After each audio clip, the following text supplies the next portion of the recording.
नमस्कार मंडळी. तर आज बनवलेला सॉफ्ट स्पॉन्जी असा मसाला उत्तप्पम दाताने खायच्याऐवजी जिभेने खाला आणि जिभेवर ठेवताच विरघळणारा.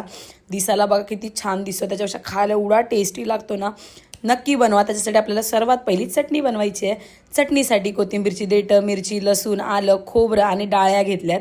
मिक्सरच्या भांड्यामध्ये डाळ्या, खोबरं, लसूण, मिरची, आलं, कोथिंबीरची देठं सगळं टाकून थोडंसं पाणी आणि मीठ टाकून मिक्सरला ग्राइंड करायचं आहे.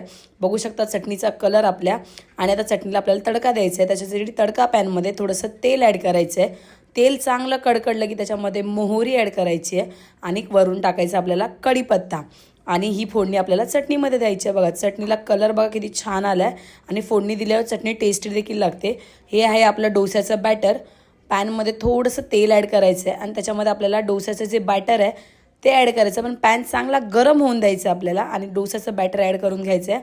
थोडंसं पसरवून घ्यायचं आहे. त्याच्यामध्ये आपल्याला कांदा टाकायचा आहे आणि वरून थोडासा टॅमॅटो आणि लाल आपल्याकडे मिरची पावडर असते ती थोडीशी ॲड करायची आहे आणि थोडीशी कोथिंबीर. एक साईडून फ्राय झाला की दुसऱ्या साईडून आपल्याला पलटून घ्यायचं आहे. असं अलटून पलटून आपल्याला मस्त आपला उत्तप्पा फ्राय करून घ्यायचा आहे. दुसरा देखील बनवून घेऊया सेम तसाच. थोडंसं बॅटर टाकून वरनं कांदा, टॅमॅटो, लाल मसाला आणि थोडीशी कोथिंबीर.